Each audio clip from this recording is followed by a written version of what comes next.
காளமேகம் போல வராராம். இதே கம்பன் சொன்னா, கருமுகில் கருமுகில் தாமரை காடு பூத்து, கருமுகில் தாமரை காடு பூத்து நீடு இரு சுடர் இரு புறத்து ஏந்தி. சூரியன் சந்திரன் சங்க சக்கரங்கள். கார்முகில் ஒன்று, உடம்பெல்லாம் தாமரை மலர்கள் பூக்க பெற்று அவயவங்கள். இரு சுடர் இரு புறத்து ஏந்தி ஏந்தலர் திருவொடும் பொலிய ஒரு செம்பொன் குன்றின் மேல் வருவ போல் கலுடன் மேல் வந்து தோன்றின. கம்பனா சொன்னானா? திருமங்கை ஆழ்வார் அப்படியே கொண்டுட்டான். மஞ்சுயர் மாமதி தீண்ட நீண்ட மாலிருஞ்சோலை மணாளர் வந்து என் நெஞ்சுள்ளும் கண்ணுள்ளும் நின்று நீங்கார் திருநீர்மலையாறுகொல் நினைக்க மாட்டேன். உங்க ஊர் பெருவாள். திருநீர்மலையாறுகொல் நினைக்க மாட்டேன். மஞ்சுயர் பொன் மலை மேல் எழுந்த மாமுகில் போன்றுள வந்து காணீர் அஞ்சிரை புள்ளும் ஒன்று ஏறி வந்தார் அச்சோ ஒருவர் அழகியவா. திருநாகை சவுந்தரராஜன மங்களாசாசனம் பண்ற திருமங்கை ஆழ்வார் அழகா பேசுறார். பெருமாள் வந்தோன்னு தேவதைகள்லாம் பெருமாள் ஸ்தோத்திரம் பண்றாள், அர்ச்சனை பண்றாள். புண்டரீகாட்சாய நமஹ பங்கஜநேத்ராய நமஹ சொல்லப்படாத. எந்தாய் போற்றி, இறைவா போற்றி, மன்னா போற்றி, மணாளா போற்றி, அஞ்சன வண்ணத்து அரியே போற்றி, குஞ்சரங்காத்த கோவே போற்றி, கார்மேக வண்ணா கண்ணா போற்றி, பார்மகள் நாயகா பரமா போற்றி, அரியச்சுதனே அமலா போற்றி, கரியவாயி புடபரந்து மிளிர்ந்து நீண்ட அப்பெரியவாய கண்ணா போற்றி, கருங்கடல் துயின்ற காரே போற்றி, பேருலகளந்த பெருமா போற்றி, பெருமலை சுமந்தாமாய் போற்றி, மாக்கடல் கடைந்த மகேஷா போற்றி, பூமியை சுவந்த வராகா போற்றி, சங்கொடு சக்கரம் தரித்தாய் போற்றி, பிண்டிவாலமும் பெருவச்சிரமும் வெண்டிசை நிறைந்த எம்மான் போற்றி, அண்டமும் விசும்பும் அகலிடமெல்லாம் உண்டு உமிழ்ந்தவனே ஒருவா போற்றி, திருமருமாறுவ திருமால் போற்றி, தீவினை கெடுக்கும் செல்வா போற்றி, அருமறை தேடும் அடியாய் போற்றி, அடியவர் வினைகடாருள்வாய் போற்றி, அயனுடு தேவர் படைத்தாய் போற்றி, மலர்மகள் புணர்ந்த மணாளா போற்றி, நிலமகளிடந்த நெடியாய் போற்றி, திருவருள் தருவாய் திருவடி போற்றி. தமிழ் தேவர்களுக்கு தமிழ் தெரியும், நமக்கு சம்ஸ்கிருதம் தெரியுதோ இல்லையோ, அவளுக்கு தமிழ் தெரியும். சொல்லிட்டு ராவணனாலே படுகின்ற சிரமத்தை எல்லாம் சொல்லி, துவாம் நியோட்சியாமகே விஷ்ணு லோகானாம் ஹிதகாமியா. ஐயா, உலகங்களுக்கெல்லாம் நன்மை செய்வதற்காக, இந்த ராவணாதிகளை அழிப்பதற்காக தேவரீருடைய திருவருளை வேண்டுகிறோம் அப்படின்னு தேவதைகள்லாம் சொன்னோன்னு பகவான் சொல்றான், நீங்கள்லாம் எப்ப என்ன வந்து அடைந்து விட்டீர்களோ நீங்க பயப்பட வேண்டாம். என்னைக்கு அந்த கதை பிரகலாதங்களை தான் பார்க்கணும். நெருப்பு குழிக்கு நடுவில் குழந்தைய தூக்கி போட்டிருக்கான் ஐயா, பெத்த பாவி. அங்க நிற்கிறான் இரண்யகசிப்பு, இங்க குழந்தை நெருப்புல நிற்குது, இந்த அனல் தாக்குது யாருக்கு? இரண்யகசிப்புக்கு. ஏடா நெருப்புக்குள்ளேயே இருக்கிற பயமா இல்லையான்னா, பயம் பயானாமபகாரிணி ஸ்திதே மனஸ்யனந்தே மம குத்ர திஷ்டதி. பயங்களுக்கெல்லாம் பயத்தை தரக்கூடிய பகவான் என் நெஞ்சில நிறைஞ்சு இருக்கிற போது எனக்கு எப்படி பயம் வரும்னு கேட்டான். அச்சம் நோயோடு அல்லல் பல் பிறப்பவாய முப்பிவை வைத்த வாக்கை வைத்த சிந்தை மாற்றி வானில் ஏற்றுவான், அச்சுதன் அனந்த கீர்த்தி ஆதி அந்தம் இல்லவன், நச்சரா அணை கிடந்த நாதன் வேத கீதனர் திருமழிசை பெறான். சொல்லிட்டே போலாம்.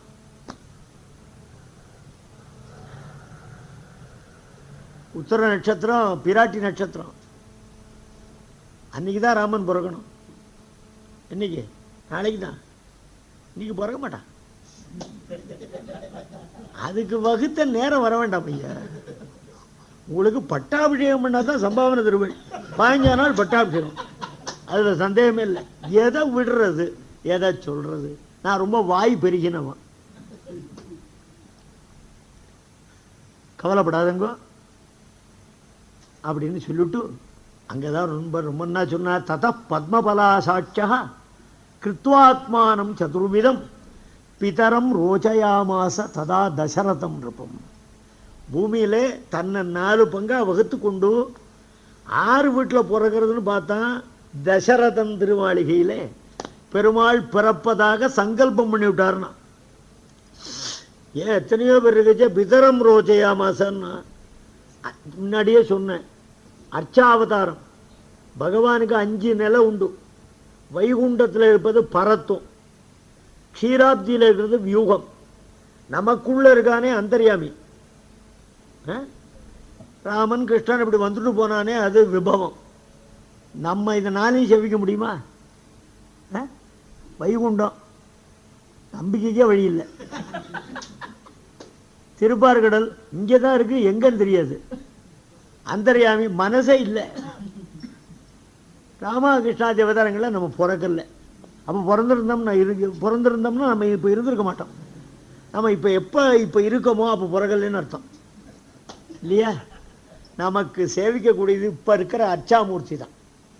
இந்த அர்ச்சாமூர்த்திக்கு ஈடு வேற எதுவுமே கிடையாது. அர்ச்சகா சர்வசகிஷ்ணு அர்ச்சக பராதீன அகிலாத்மஸ்திதி பிரீணீஷே ஹிருதயாளுபி ஸ்தவதா சீலாஜடி பூயத்தேன்னு பட்டர் அற்புதமா பேசுறார். அந்த அர்ச்சாவதாரத்துக்கு ஒரு சின்ன விஷயம் மாத்திரம் சொல்றேன். ஒரு ரிஷி ஒரு சிஷ்யன் காட்டில் இருக்காள். அவ அப்படியே கிளம்பி வராள். வர வெள்ள காட்டுல 4 பக்கத்துலயும் நெருப்பை மூட்டிண்டு 5வது நெருப்பா சூரியனையே பார்த்துட்டு ஒரு 25 வயசு பையன் தபஸ் பண்ணிட்டு இருக்கான். ஓரமான தபஸ். இந்த ஆச்சாரியன் பார்த்தார், ஐயா நீ உடனே இறந்து போனார். சிஷ்யன் வாத்தியாருக்கு இப்பதான் லேசா ஆரம்பிச்சிருக்க, நல்ல காரியம் பண்றவனே செத்து போன்னுட்டார். இருக்கட்டும், எதுக்கு 3 டெஸ்ட் உண்டு பார்ப்போம். அங்கேருந்து ஒரு அரண்மனைக்கு வந்தாள். அங்க ஒரு ராஜகுமாரன் ஆவியே அமுதே என நினைந்துருகி அவரவர் பனைமுலை துணையா அப்படி சிற்றின்பங்கள்ல ஆழ்ந்திருக்கான். சகசிராயுஷி பவன், நீ 1000 வருஷம் இருடான். சிஷ்யம் பார்த்தான், செத்தான். 2 பேரும் கும்பகோணத்துக்கு வந்தா, சக்கரபாணி கோயிலுக்கு, சாரங்கபாணி கோயிலுக்கு.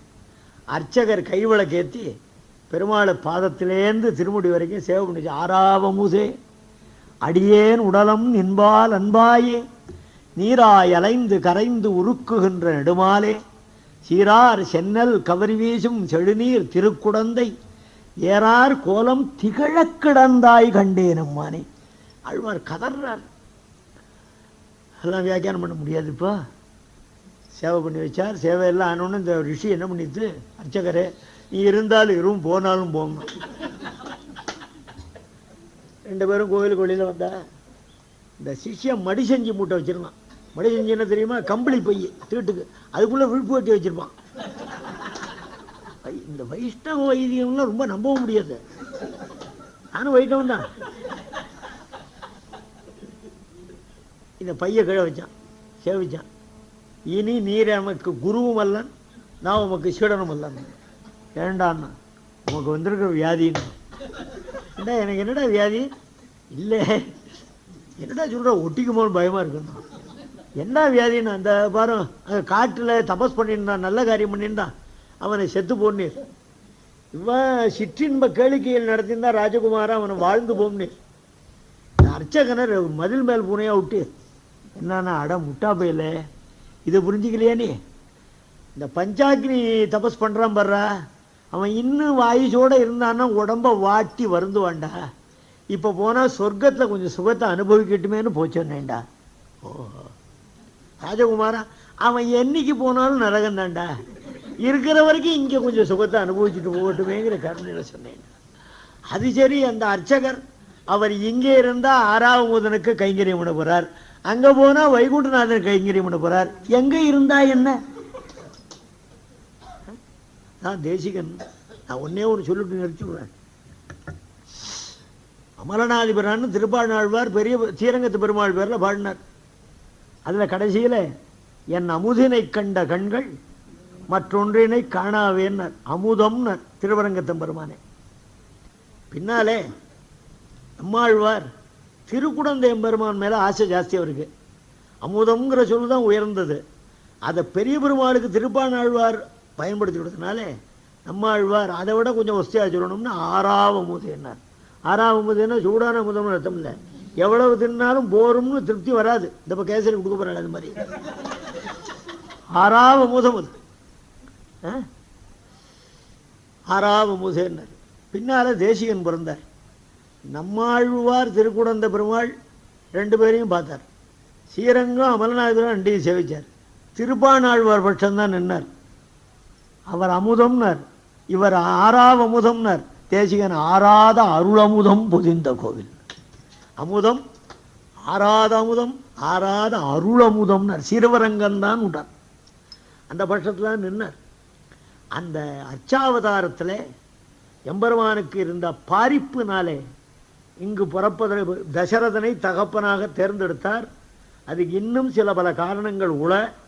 அதை நாளைய தினம் 7:15, இன்னைக்கு 7:20 தான் ஆரம்பித்தா, நாளைக்கு 7:15 2வது நாள் ஆனப்படினால ஆரம்பிச்சிருவா. அது என்கிட்ட ஒரு கெட்ட குணம், டயத்துக்கு முடிச்சிருவேன். அதனால நீங்கள்லாம் நாளைக்கு 7:15 இன்னும் பல நண்பர்களை அழைத்து கொண்டு வந்து பகவத் கதாஸ்ரவணம் கேட்டு உய்ய வேண்டுமாறு பிரார்த்தித்து நிற்கிறேன். பூஜாய சார்வபௌமாய மங்களம் நாடிய பொருள் கைகூடும் ஞானமும் புகழும் உண்டாம் வெடியல் வழியதாக்கும் வரியங்கமலை நோக்கும் நீடிய அரக்கர் சேனை நீருபட்டழிய வாகை சூடிய சிலைராமன் தோல்வலி குருவார்க்கே நன்மையும் செல்வமும் நாளும் நல்குமே திண்மையும் பாவமும் சிதைந்து தேயுமே சென்மமும் மரணமும் இன்றி தீருமே இமையே இராமா என்ற 2 எழுத்தினல்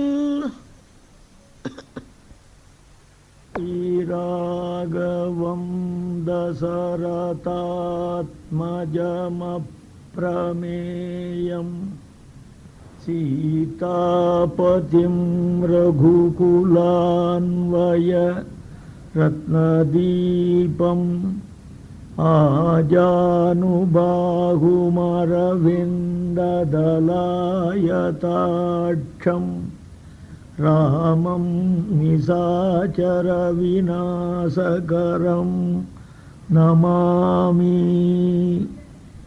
வைதேகி சகிதம் சுரத்ருமதலே ஹைமே மகாமண்டபே மத்யே புஷ்பகமாசனே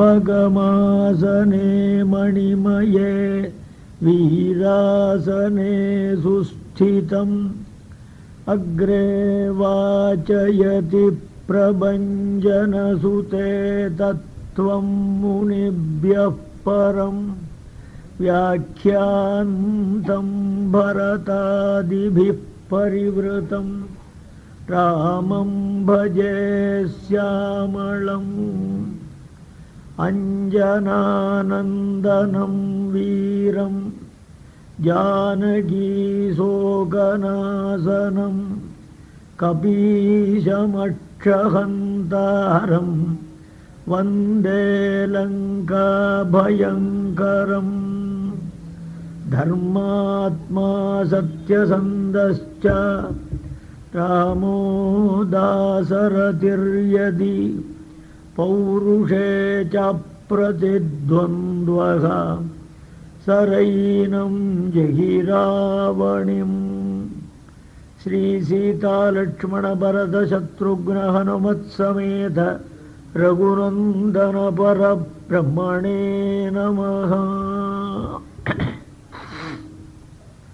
பனிமலராள் வந்திருக்கும் ஆர்வன் பாதமே தொழும் புனிதர்கள் நேற்றைய தினம் அயோத்தி மாநகரை தலைநகரமாக கொண்டு கோசல நாட்டை ஆண்டு வந்த தசரத சக்கரவர்த்தி தனக்கு 3 மனைவியர் இருந்தும் மக்கட்பேர் எய்தா குறையுடையானாக கலைக்கோட்டும் மாமுனிவனுடைய உறுதுணை கொண்டும் உத்திரகாமேஷ்டியாகம் செய்ய விரும்பினான். அஸ்வமேத யாகத்தை செய்து முடிக்க அங்கே ஹவிர்பாகம் வாங்க வந்த தேவர்கள் பிரம்மாவினிடத்திலே ராவணனாலே தாங்கள் படுகிற அவதிகளை சொல்லி அவனை கொல்லுவதற்கு உபாயம் கேட்க திருப்பார்க்கடல் நாதன் திருவடிகளை தவிர தஞ்சமில்லை என்று நான்முக புத்தேள் கூற எல்லாரும் பார்க்கடல் எம்பெருமானை துதிக்க எம்பெருமான் தேவர்களுக்கு காட்சி தந்து நானே இந்த உலகிலே பிறந்து ராவணனை அழிப்பேன், தேவர்களே நீங்களெல்லாம் அந்த ராவண மிருக வேட்டைக்காக நாம் செல்லும் பொழுதும் அது ரசமயமாவதற்காக நீங்களும் பூமியிலே பிறவுங்கள் என்று ஆணையிடுகிறான். அப்பொழுது எம்பெருமான் பிதரம் ரோச்சயாமாச ததா தசரதம் நிருபம் தன்னை 4 பங்காக வகுத்து கொண்ட எம்பெருமான் தசரத மகாராஜனை தனக்கு தகப்பனாக வரிக்கிறான். உலகத்திலே இதைவிட அதிசயம் வேறொன்று கிடையாது. எல்லாருக்கும் பிதா சர்வேஸ்வரன், அவனாலே படைக்கப்பட்ட புத்திரன் தசரதன் தன்னுடைய புத்திரனான தசரதனையே தனக்கு தகப்பனாக எம்பெருமான் வரிக்கின்றான். பிதா புத்திரேண பித்ருமான் யோனியோ நௌ என்று வேதபுருஷன் அருமையாக இதை காட்டினான். அஜாயமானோ பகுதா விஜாயதே சர்வேஸ்வரனை அஜாயமானஹா பிறப்பில்லாதவன் என்று ஓதிய வேதமே பலபடியாக பிறக்கிறான் என்று கூறுகிறது. முன்னுக்கு பின் இது முரணாக இல்லையா? பிறப்பிலி என்று சொல்லிவிட்டு பகுதா விஜாயதே பலவிதமாக பிறக்கிறான் என்பது விரோதம் இல்லையா என்ற கேள்வி வந்தால், நம்மை போன்று பாப புண்ணிய கர்மானுசாரமான பிறவி கிடையாது என்று வேதம் சொல்லியதே தவிர இச்சா கிரகீத அபிமதோரு தேகா தன்னுடைய சங்கல்பத்தினாலே தான் உலகிலே எம்பெருமான் வந்து பிறக்கிறான் என்பதுதான் உண்மை. இதை ஆழ்வார் பிறப்பில் பல்பிறவி பெருமான் என்று அருமையாக மொழிபெயர்த்து சொல்லுகிறார். இந்த தசரதமா மன்னரை தகப்பனாக வரிப்பதற்கு காரணம் தன்னை தானே பூசிப்பதற்கு அயோத்தியிலேதான் பெரிய பெருமாள் இருந்தார் என்ற காரணத்தாலே என்பதை நேற்று அனுபவித்தோம். அதற்கும் மேலே தட்சிண கோசலம் என்ற ஒரு நாடு, அந்த நாட்டின் மன்னவனுடைய மகள் கோசலை என்ற பெயருடையாள். அந்த கௌசல்யை தசரதனுக்கு திருமணம் செய்து தருவதாக நிச்சயிக்கின்றான். தசரதனை அழைத்து வருவதற்காக உத்தரகோசல மன்னன் ஆட்களை அனுப்புகின்றான். அந்த சமயத்திலே தசரத மன்னன் தன்னுடைய நண்பர்களோடும் உறவினர்களோடும் சரயூவிலே ஜலக்கிரீடை செய்து கொண்டு இருக்கிறான். அதே சமயம் தசகண்டகனான ராவணன் பிரம்மாவினிடத்திலே சென்று, பிரம்மதேவா, எனக்கு யாரிடமிருந்து மரணம் நேரும் என்று கேட்க, தசரதனுக்கும் கௌசல்யைக்கும் பகவானே மகனாய் தோன்றி உன்னை கொல்வார். அந்த தசரதனுக்கு இன்றைக்கு 5ஆம் நாள் திருமணம் நிகழப்போகிறது என்று பிரம்மா சொல்ல, ராவணன் சரையூ நதிக்கு வந்து தசரதனை வென்று அவன் ஏறியிருந்த ஓடத்தை பொடியாக்கிவிட்டு உத்தரகோசல ராஜாவை வென்று கோசலையை அபகரித்து அவளை ஒரு பெட்டியிலே வைத்து விண் வழியாக இலங்கை போகிறான். போகிற வழியிலே அழகான ஒரு பெண்ணை ஏன் கொண்டு வந்தீர் என்று மந்தோதரி கேட்பாளே என்பதற்காக கடலிலே ஒரு திமிங்கிலத்தை கண்டு இந்த பெட்டியை நான் வந்து வாங்கிக் கொள்ளும் வரை பாதுகாத்து வை என்று கொடுத்து விட்டு போகின்றான். திமிங்கிலம் அந்த பெட்டியை வாயில் அடக்கி கொண்டு அந்த கடலிலே நீந்தி கொண்டிருக்க ஒரு நாள் அந்த திமிங்கிலத்தை மற்றொரு திமிங்கிலம் எதிர்க்க உடனே இந்த திமிங்கிலம் பெட்டியை ஒரு தீபத்திலே வைத்துவிட்டு அந்த திமிங்கிலத்தோடு போராடி கொண்டு இருக்கிறது. ராவணனாலே ஓடம் முறிக்கப்பட்ட நிலையிலே தசரதனும் சுமந்திரனும் ஒரு பலகையை பிடித்து கொண்டு ஆற்று வழியாக கடலில் சேர்ந்து இந்த பெட்டி இருந்த தீபத்திலே கரையேறுகிறார்கள். அன்றுதான் திருமணம் நிச்சயம் செய்யப்பட்ட நாள்.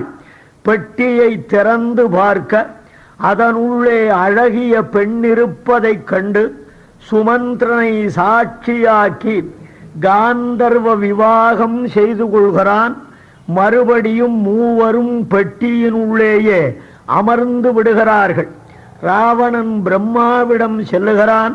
பிரம்மதேவா, உம்முடைய வாக்கை பொய்யாக்கிவிட்டேன், தசரதனை கொன்றுவிட்டேன், கோசலையை பெட்டியிலே பூட்டி வைத்தேன் என்று கூற பிரம்மா திருமணம் முடிந்து விட்டது, விவரம் புரியாமல் பேசுகிறாய் என்று சொன்ன பிறகு ராவணன் பெட்டியை வரவழைத்து பார்க்க அதிலே மூவர் இருக்க அவர்களை வெட்டப் போகிறான். பிரம்மா தடுக்கிறான். மூடா, நீ ஒருத்தியைத்தான் பெட்டியுள் வைத்தாய், ஆனால் இப்பொழுது 3 பேர் இருக்கிறார்கள். நினைத்தால் மூவர் 3 கோடிகளாக மாறவும் முடியும். இவனால் தான் இவனுக்கு பிறக்கும் மகனால் உனக்கு சாவு உறுதி. அதற்குள்ளே இன்றே அழிந்து விடாதே, நடக்கும் பொழுது நடப்பது நடக்கும் என்று கூற ராவணன் விட்டு போனான். இந்த கதை ஆனந்த ராமாயணத்திலே மொத்தம் 278 ராமாயணங்கள் இந்தியாவிலே உலாவுகின்றன. அதிலே ஆனந்த ராமாயணத்திலே இந்த கதை வருகிறது. தசரத கோசலைகளுக்கு மகனாக பிறந்து ராவணனை கொல்ல வேண்டுவது இன்றி அமையாததாகையாலே பெருமான் பிதரம் ரோஜயாமாச ததா தசரதம் நிருபம், தசரத மன்னனையே தனக்கு தகப்பனாக வரித்தான். பலவிதமான காரணங்கள் இதற்கு உண்டு. அப்படி வரித்த பிறகு எம்பெருமான் கேட்கிறான், தேவர்களே, ஏற்கனவே பார்க்கடல் கரையிலே சரணாகதி பண்ணின பொழுதோ உங்களை எல்லாம் உலகில் பிறக்கும்படி சொன்னேனே, பிறந்து விட்டீர்களா என்று கேட்க பிரம்மா வருகிறான். அடியேன் ஜாம்பவான் என்ற கரடி அரசனாக பிறந்துள்ளேன் என்கிறான். இந்திரன் வருகிறான். நான் வானரராஜனான வாலியாக பிறந்திருக்கிறேன்கிறான். நன்னா கவனிங்க, இந்த இந்திரனாக இருக்கும் பொழுதும் எம்பெருமானுக்கு உதவினான் அல்லன். இவன் வானர ராஜனாக வந்த பொழுதும் எம்பெருமானுக்கு உதவினான் அல்லன். இந்திரனின் நிலையே இவ்வளவுதான். ராமாயணத்திலும் பாரதத்திலும் ஒரு ரகசியம் இருக்கிறது. ஸ்ரீராமாயணத்திலே சூரிய புத்திரனான சுக்ரீவனை நண்பனாக்கி கொண்டு இந்திரபுத்திரனான வாலியை பெருமாள் கொன்றார். பாரதத்திலே இந்திரபுத்திரனான அர்ஜுனனுக்கு துணைவனாக நின்று சூரிய புத்திரனான கர்ணனை கொன்றான். இது ஏன் என்றால் ராமாயணத்துக்கு தனி சம்பாவனை, பாரதத்துக்கு தனி சம்பாவனை வாங்குகிறவன் ஆகையாலே பாரதம் வைக்கும் பொழுதோ அதை சொல்லுகின்றேன். அதற்கும் மேலே சூரியன் வந்தான். நான் சுக்ரீவனானேன்னா அப்பொழுது வாயுமத் கற்றனது கூறுமாருதி என்னலோடும் காயும் மற்கடங்களாகி காசினி அதனின் மீது போயிடத் துணிந்தோம் என்றார் புராரி மற்று யானே வாதசேயன புகன்றான். இப்படி எல்லா தேவர்களும் தாங்கள் யாருடைய அம்சம் என்பதை சொல்லி வருகையிலே சிவபெருமானும் வாயுவும் நாங்கள் ஹனுமானாய் பிறந்திருக்கிறோம். சிவன் ஹனுமானாக பிறக்காதிருந்திருந்தால் ஹனுமானுக்கு இவ்வளவு பலபௌருஷமும் இவ்வளவு அறிவும் வருவதற்கு வாய்ப்பே இல்லை. சங்கராத் ஞானமன் வீச்சேது, சங்கரனிடமிருந்தே ஞானத்தை பெறுதல் வேண்டும் என்று சாஸ்திரம் கூறுகிறபடியினாலே சங்கரனே அனுமானானான். உடனே கேப்பான், எங்க சிவபெருமான் அனுமானா வந்து உங்க பெருமாளே தோல்ல சுமந்தார்னு சொல்றீரே, இது கேவலப்படுத்தத்தானேன்னு ஊத்தம் காட்டான். இது அடியேன்னு சொல்லல, பட்டினத்தாரே சொல்றாரே. முன்னையிட்ட தீ முப்புறத்திலே பின்னையிட்ட தீ தென்னிலங்கையில் அன்னையிட்ட தீ அடிவயிற்றிலே யானுமிட்ட தீ மூழ்க மூழ்கவே என்று பட்டினத்தடிகளே சிவபெருமான் அனுமனாகி வந்து இலங்கையை எரித்தான் என்று பாடுகின்றார். இப்படி ஆன பிறகு பகவான் மறைகிறான். அங்க புத்திரகாமேஷ்டி யாகம் முடிகிறது. அப்போ ததோ வை யஜமானஸ்ய பாவகாது அதுல பிரபம் பிராதுர்பூதம் மகத்பூதம் மகாவீரியம் மகாபலம் கிருஷ்ணம் ரக்தாம்பரதரம் ரக்தாஸ்யம் துந்துபிஸ்வனம் ஸ்னிக்தஹரியக்ஷதனுஜஸ்மஸ்ரு பிரவரமூர்தஜம் திவ்யலக்ஷண சம்பன்னம் திவ்யாபரணபூஷிதம் சைலசிங்கசமுத்சேதம் திருப்தசார்தூல விக்ரமம். அந்த யாகாக்னியிலிருந்து ஒரு பூதம் எழுந்ததாம், ஒப்பற்ற ஒளி படைத்ததான பூதம். அது கண்ணங்கரேர்னு இருக்கு, செவந்த ஆடையை உடுத்தி இருக்கிறதுன்னா. கருப்பும் செவப்பும் சேர்ந்தா அந்த நாள்ல மங்களம்னு நம்பப்பட்டது. கிருஷ்ணம் ரக்தம்பரதரம் அப்படி ஒரு பூதம் வந்தது. இந்த பூதம் யாருன்னா திலகம் வியாக்கியானத்திலே பகவானே தன்னுடைய தேஜஸினாலே பூர்ணமான பாயசத்தை எடுத்துக்கொண்டு அக்னியிலிருந்து வெளிப்பட்டான். அந்த எம்பெருமானுடைய தேஜஸை தவிர வேறு யாரால் இப்படி வர முடியும்னு திலகம் வியாக்கியானம். அக்னி பகவானே பாயசத்தை ஏந்தி கொண்டு வந்தான் என்று அத்தியாத்ம ராமாயணம் சொல்லுகிறது. இந்த பூதம் தங்க கிண்ணி, அது மேல வெள்ளி மூடி திவ்ய பாயசத்தை ஏந்தி கொண்டு தசரதமா மன்னனிடத்திலே நான் பிரஜாபதி புருஷன் என்பதை அறிவாய், இந்த பாயசத்தை உன்னுடைய மனைவிமார்களுக்கு கொடு, இதனாலே அவர்கள் பிள்ளைகளையும் பெறுவார்கள், ஆரோக்கியமும் வளரும் என்று சொல்லி கொடுக்க தசரத மன்னன் பிரதட்சிணம் வந்து பாயசத்தை வாங்கி கொள்கிறான். 3 மனைவிகளுக்கும் அதை பங்கு போட்டு கொடுக்கிறான். எப்படி கொடுத்தான்? ஆளுக்கு 1/3 இல்லையா கொடுத்தா சரியா போடும். ஆனா கௌசல்யாயை நரபதி பாயசார்த்தம் ததௌ ததா அர்த்தாதர்த்தம் ததௌ சாபி சுமித்ராயை நராதிபகா கைகேயை ஜாவசிஷ்டார்த்தம் பாயசஸ்யாமிருதோபமம் அனுசிந்திய சுமித்ராயை புனரேவ மகீபதி. பாயசத்திலே ஒரு ஹாஃப்னா வேற ஞாபகம் வரும், ஒரு பாதி ஆருக்கு? கோசலைக்கு கொடுத்தான். பாக்கி எவ்வளவு இருக்கு? பாதி. அந்த பாதியில பாதி குவார்டர் அதை சுமித்ரைக்கு கொடுத்தான். பாக்கி கால் பாகம் இருக்கு. அதை ரெண்டா பண்ணா அரைக்கால் பாகத்தை கைகேயிக்கு கொடுத்தான். பாக்கி அரைக்கால் பாகம் இருக்கு. 3 மனைவிமார்களுக்கும் அவரவர்களுடைய தராதரத்துக்கு ஏற்ப நாம் பாயசத்தை பங்கீடு செய்து தந்து விட்டோம்.